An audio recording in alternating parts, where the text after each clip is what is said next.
materi selanjutnya yaitu absorpsi dan adsorpsi. Si di belakang pada kata absorpsi dan si pada kata adsorpsi itu menggambarkan suatu proses. Proses apa? Baik itu absorpsi maupun adsorpsi menggambarkan proses pemisahan.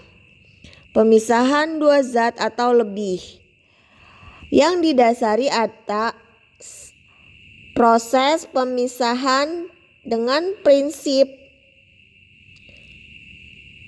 penyerapan. Seperti apa sih contohnya? Nih kita lihat ya.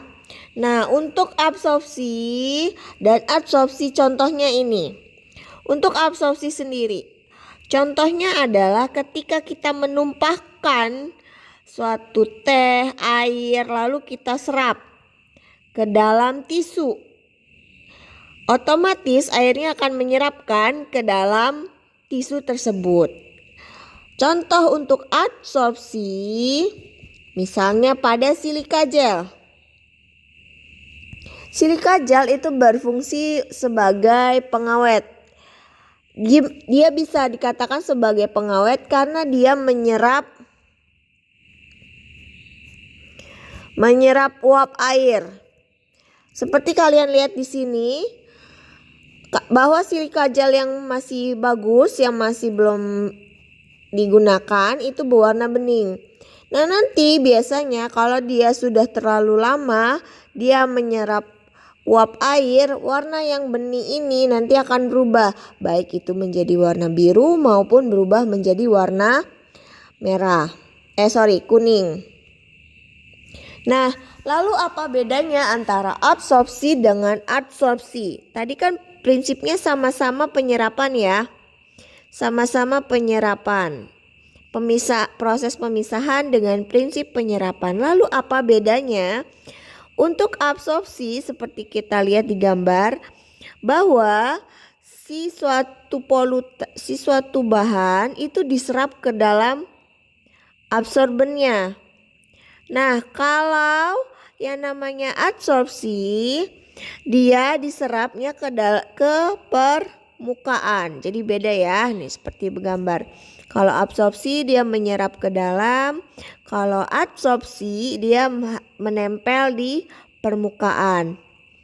Nah, ada istilah-istilah penting dalam proses absorpsi dan adsorpsi, yaitu ada absorben, ada adsorben, adsorbat, dan adsorbat. Apa bedanya? Tadi pada kasus air yang tumpah diserap oleh tisu. Lalu di sini ada yang proses adsorpsi, tadi ada silika gel. Ada silika gel. Yang diserap adalah uap air. Ketika dia berakhiran ben, maka adsorben dan adsorban itu adalah zat yang menyerap. Sehingga pada kasus adsorben zat yang menyerap adalah tisu. Sedangkan pada adsorban yang menyerap adalah silika gel. Sementara absorbat dan adsorbat adalah zat yang diserap. Sehingga kasusnya pada adsorbat, pada kasus di atas adalah air yang tumpah, yang diserap air. Untuk kasus adsorbat itu yang diserap yang mana? Yang uap air. Nah, jangan lupa ya, kalau ben itu zat yang menyerap, kalau adsorbat itu zat yang diserap.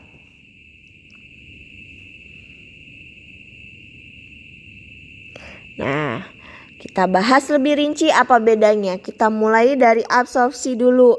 Nih, absorpsi berarti apa nih? AB. AB berarti penyerapannya di dalam atau ke permukaan? Di dalam ya, di dalam absorben. Masuk ke dalam absorben. absorben. Nah, biasanya absorbennya berupa suatu larutan atau cairan. Dan absorbatnya umumnya bentuknya gas.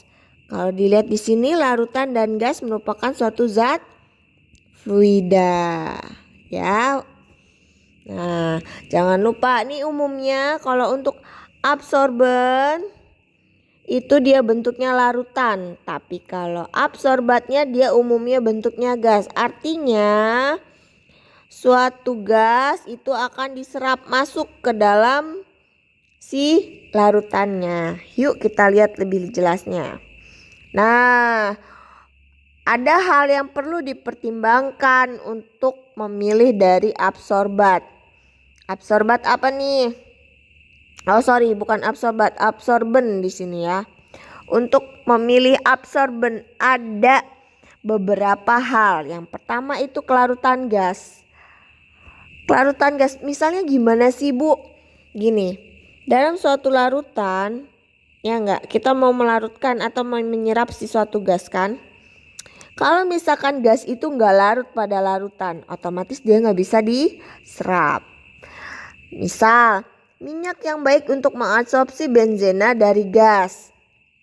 Atau etanolamina untuk absorpsi hidrogen sulfida pada suhu rendah dibandingkan suhu tinggi. Artinya kelarutan gas ini dipengaruhi juga oleh temperatur atau suhu. Selanjutnya itu volatilitas. Apa volatilitas?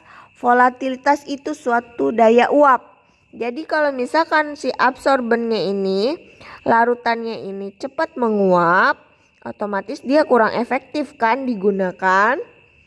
Selanjutnya itu ada korosivitas. Korosivitas itu yang kayak mana sih? Ingat ya di TDPLK.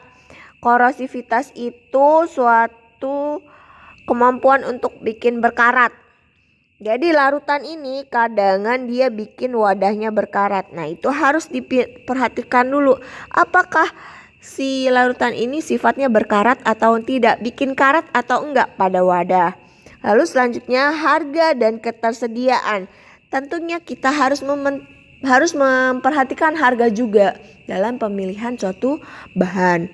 Nah harga yang murah itu pasti akan lebih senang untuk dipilih. Tapi kalau harga murah, ketersediaannya nggak ada, otomatis kita akan lebih memilih yang harganya mahal. Nah selanjutnya yaitu ada viskositas. Viskositas itu apa sih? Viskositas itu biasanya dipengaruhi akan kecepatan larutannya. Jadi masuk ke dalam suatu kolom, itu kecepatannya berapa, dan itu viskositas ini merupakan suatu kekentalan dari suatu zat ya. Jadi si absorben ini diperhatiin. Nah ini proses kerja absorpsi. Sebelumnya untuk proses absorpsi itu biasanya disebutnya di dalam suatu wadah yang dinamakan kolom. Kolom ini kenapa disebut kolom, bukan disebut reaktor? Bukan ya. Karena di dalam proses absorpsi itu jarang terjadinya reaksi kimia, makanya disebutnya dengan kolom.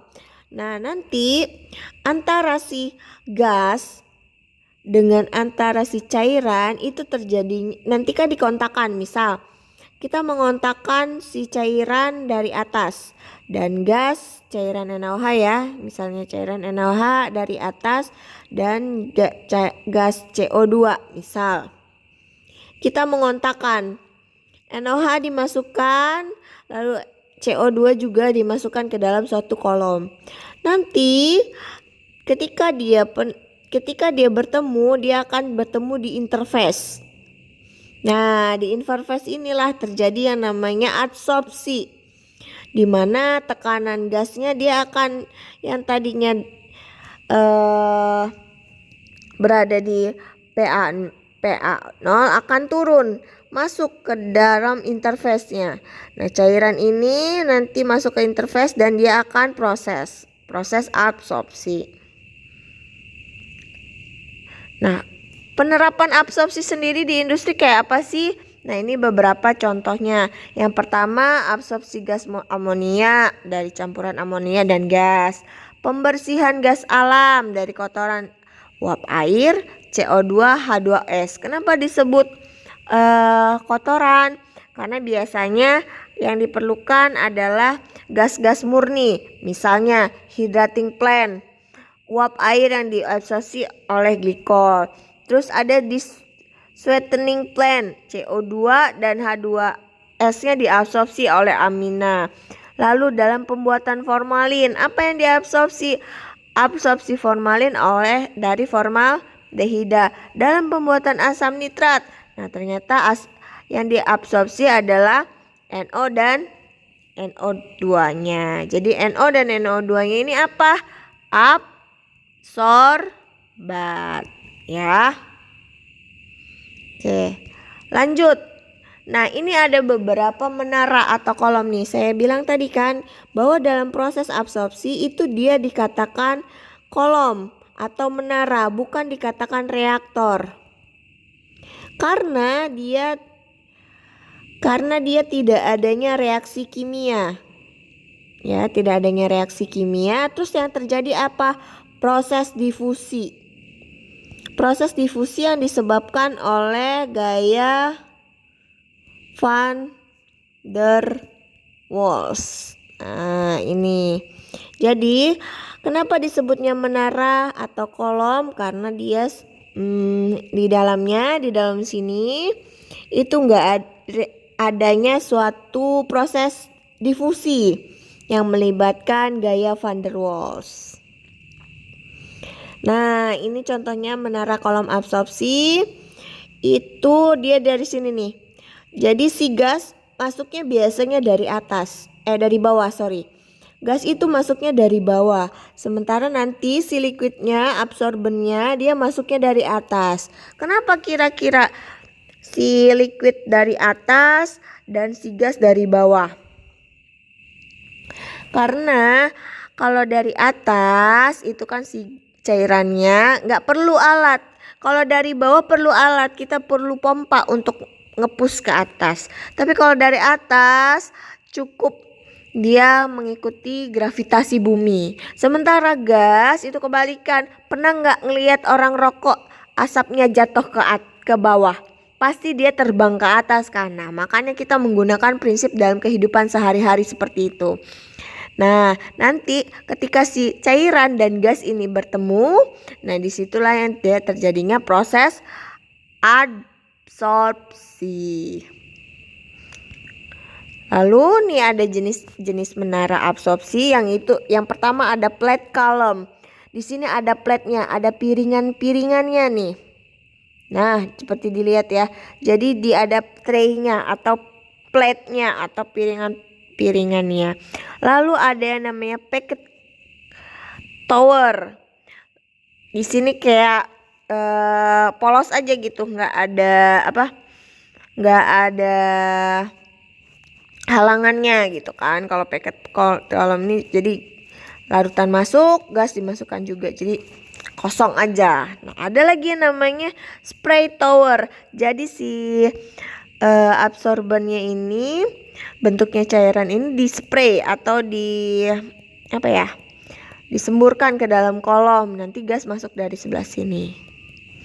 Nah, kalau selanjutnya itu ada bubble column. Jadi si gas di dalamnya sudah dimasukin sama si liquidnya atau si cairannya atau si absorbennya.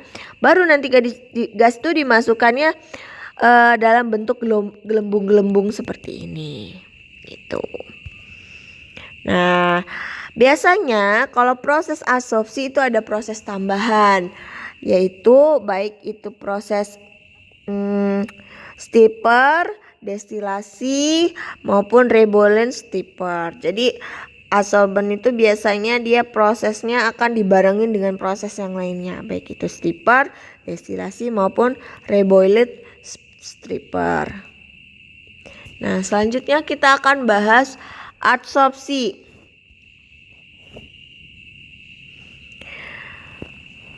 Faktor yang mempengaruhi absorpsi, yang pertama itu ada luas permukaan.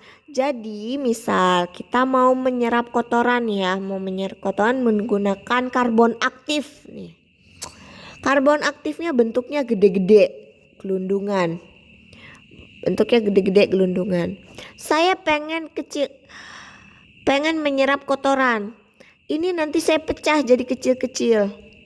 Otomatis semakin luas permukaan, jadi kecil-kecil seperti ini, dia semakin banyak kan tersedia pori-porinya untuk menyerap. Artinya semakin luas permukaan atau semakin kecil ukuran partikel, maka dia akan semakin bagus untuk melakukan penyerapan.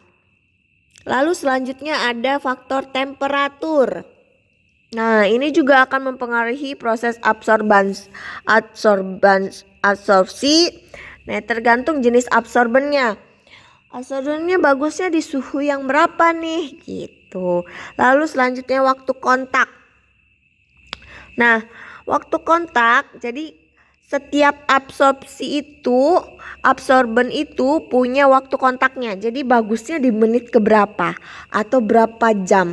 Nanti kalau dia sudah lewat dari suatu waktu yang bisa dilakukan untuk penyerapan, nanti dia akan namanya desorpsi. Saya tulis di sini ya, desorpsi. Apa itu desorpsi? Lepasnya lagi adsorbat. Kenapa? Misal prinsipnya adalah si adsorbennya itu kan nanti punya pori-pori ya. Jadi nempelnya itu di pori-porinya absorbennya nih. Nah, ketika dia sudah menyerap, jadi ada polutan di pori-porinya, itu nanti pada waktu tertentu otomatis kan si pori-pori ini akan penuh. Nah, ketika penuh itu nanti malah yang sudah terserap malah keluar lagi.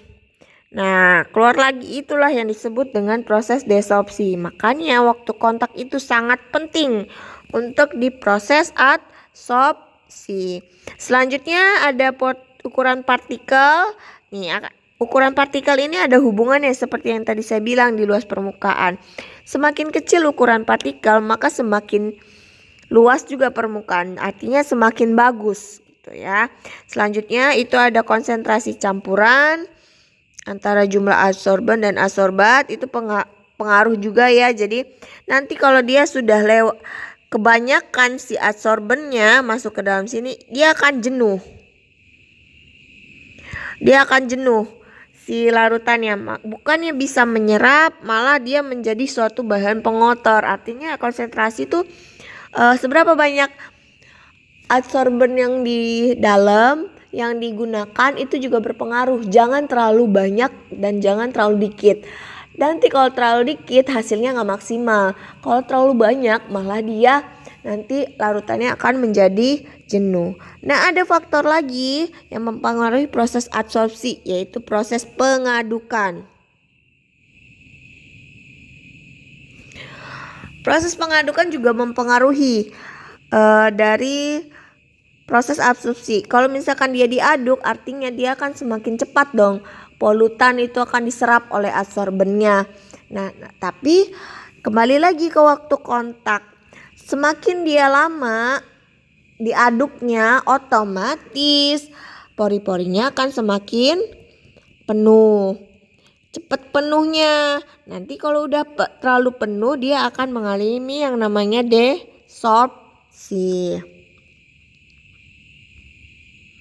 Nah, untuk jenis absorpsi sendiri itu ada yang secara fisis atau fisik, dan absorpsi secara kimia. Maksudnya gimana sih, Bu? Nah, adsorpsi itu kan tadi saya bilang pakai adsorben kan. Adsorben dia nempel di permukaan. Nanti si absorbennya itu nempel di permukaan. Nah, sistemnya adalah absorben yang tadinya nggak punya pori-pori, dia nggak punya harus diaktifasi secara fisik maupun secara kimia. Kalau fisik itu biasanya dibakar dengan suhu tinggi. Sementara kalau secara kimia itu ditambahkan bahan-bahan kimia, biasanya asam dan basa. Atau basa ya, bukan dan. Tambahkan. Nah, untuk prosesnya sendiri itu ada yang fisika dan ada yang kimia. Apa bedanya? Nah, ini yang saya bilang tadi, terjadinya gaya tarik menarik intermokuler. Jadi ditarik si polutannya itu ke permukaan adsorben, ini pori-porinya. Dia ditarik ke permukaan. Sifatnya reversible. Saya bilang tadi, reversible ini ada hubungannya dengan desorpsi. Jadi dia walaupun sudah menyerap, bisa dia keluar lagi dari absorbennya. Makanya dia sifatnya reversible dan terjadi pada suhu rendah, bersifat eksotermis. Artinya kalau adsorpsi fisik itu biasanya suhunya tuh suhu rendah, artinya suhu ruang juga termasuk. Sementara untuk adsorpsi kimia itu terjadinya proses kimia dan bersifat reversible, gak bisa balik lagi dan terjadi pada suhu tinggi. Nah, kita akan mempelajari persamaan adsorpsi. Persamaan apa? Hitung-hitungan. Yes.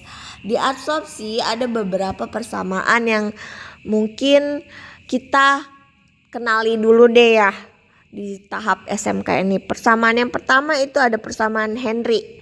Kedua itu ada Langmuir. Ketiga ada Freundlich dan BET isotem. Ada lagi persamaan Temkin. Seperti apa? Yuk kita lihat secara sekilas kayak mana ya. Nah, ini untuk Henry's Law.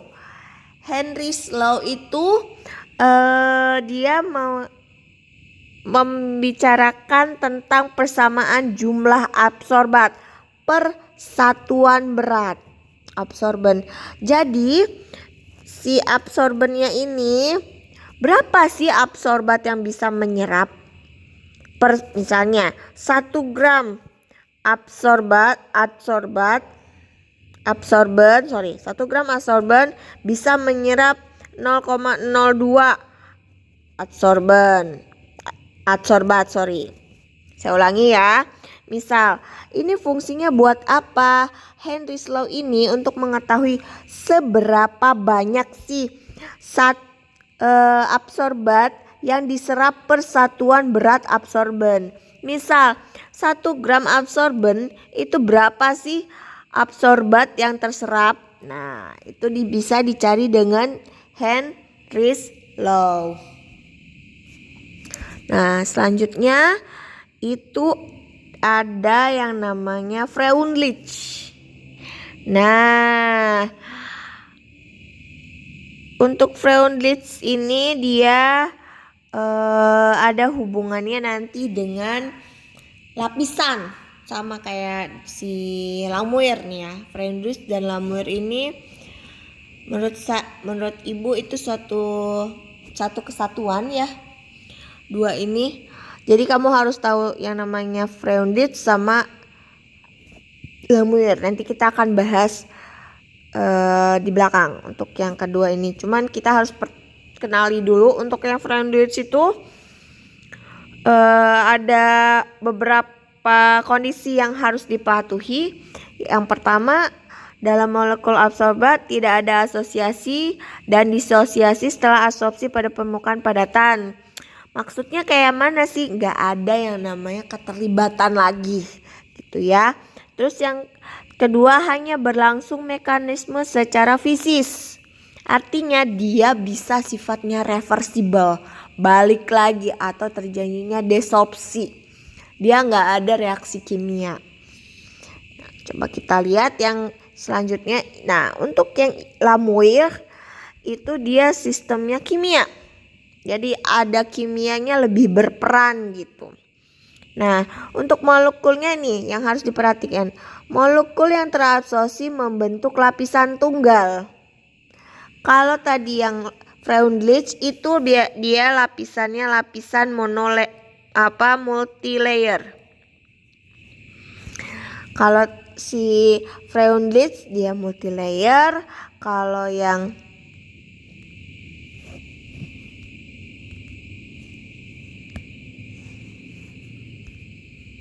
Lamuir dia lapisannya lapisan tunggal. Selanjutnya itu permukaannya bersifat homogen, artinya permukaannya sama ya, rata gitu. Rata dalam arti pori-porinya bukan rata, nggak ada pori-pori, tetap ada pori-porinya tapi sifatnya homogen. Dan tidak ada interaksi samping antara molekul-molekul absorbat. Jadi si absorbatnya itu nggak ada reaksi. Antara ada absorbat satu dengan yang lainnya itu nggak ada reaksi.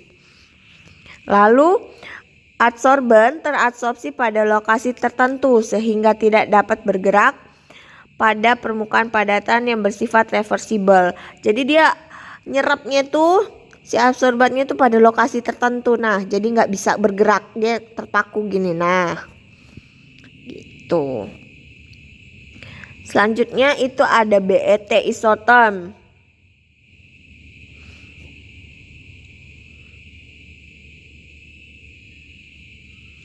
Nah, BET isoterm itu dia lapisannya multilayer di sini, lihat nih. Pendekatan Lamuir untuk banyak lapis. Jadi kalau layer pertama itu dia pakai yang isoterm Lamuir, lapisan kedua, ketiga dan seterusnya itu pakainya yang BET isoterm. Contohnya gimana sih, Bu? Nih. Misal kita mau ada kasus penyerapan pemurnian ini deh. Pemurnian air. Ada beberapa kasus bahwa si air ini ada kandungan besinya. Contohnya apa? Air kok ada kandungan besi? Iya, misal di rumah kalian ternyata airnya itu berkarat. Air berkarat gimana sih, Bu? Si kerannya itu cepat berkarat atau di kerannya itu ada kuning-kuning. Nah, itu berarti kandungan Fe-nya atau kandungan besinya tinggi di air tersebut. Nah, untuk cara menanggulanginya ada salah satunya dengan cara adsorpsi. Nah, berarti kita butuh suatu adsorben. Ya. Nah, nanti si adsorben ini dimasukin ke dalam air. Bisa. Nah, dikontakkan secara langsung atau dengan sistem batch. Sistemnya sistem batch, artinya dikontakkan secara langsung ya antara si absorben dan adsorbatnya. Absorbennya kontakkan langsung ke dalam larutan di dalam airnya ini. Nah, nanti misal pada menit sebelum dikontakkan dengan adsorben, kandungan Fe-nya ternyata ada 100 misalnya. Ini saya kasih lambang T ya, waktu. Nah, nanti kita ambil nih sampel. Oh, ternyata pada 1 menit itu 80. Oh, ternyata menit kedua itu 60. Oh, ternyata menit ketiga itu dia 40. Menit keempat lah kok balik lagi ke 50. Nah, artinya yang optimumnya dia ada di waktu 3 menit. Dan di waktu 4 menit mungkin dia sudah terjadi yang namanya proses desorpsi. Nah, lalu persamaan yang saya jelasin tuh buat apa sih, Bu?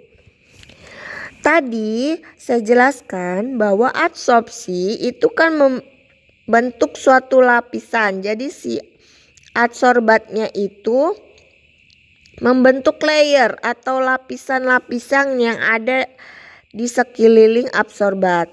Nah, untuk mengetahui dia monolayer atau multilayer itu menggunakan, untuk monolayer itu dia persamanya Langmuir. Kalau yang multilayer dia menggunakan yang Freundlich. Nah, Freundlich. Gimana Bu caranya? Nih, dari sini data sini nih. Jadi dikontakkan. Si adsorbernya dimasukin dalam si air ini. Nanti dihitung. Pada menit pertama berapa? Menit kedua berapa? Menit ketiga berapa? Menit keempat gimana? Nah, kita buat grafiknya. Ini waktu menit 1, menit 2, menit 3. Menit 1, menit 2, menit 3.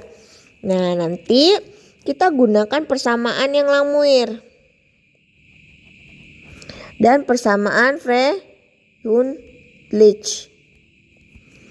Menit pertama di sini, menit kedua di sini,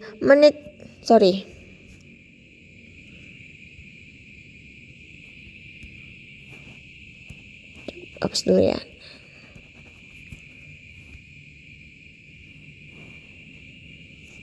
Oke. Lah.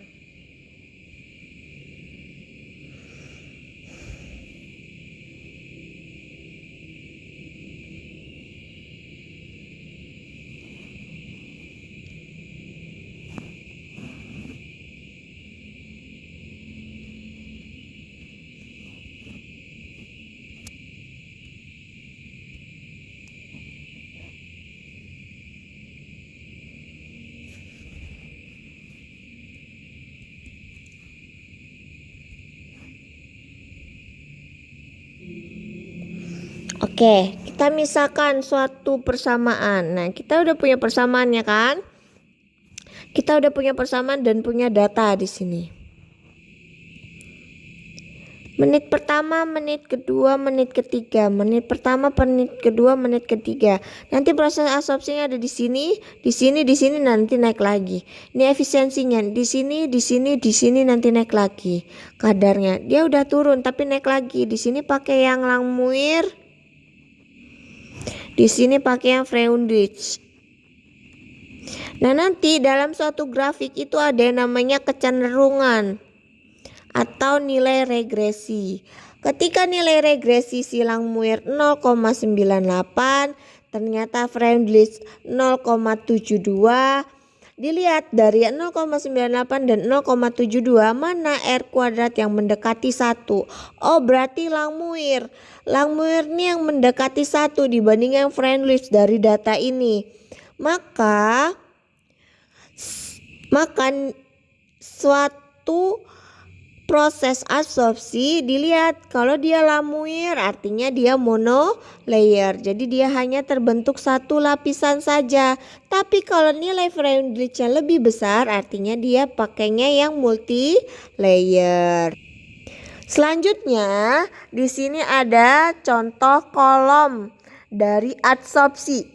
Yang pertama itu ada yang hamparan tetap. Lalu ada yang tangki pengaduk dan tangki kontinu atau kolom kontinu.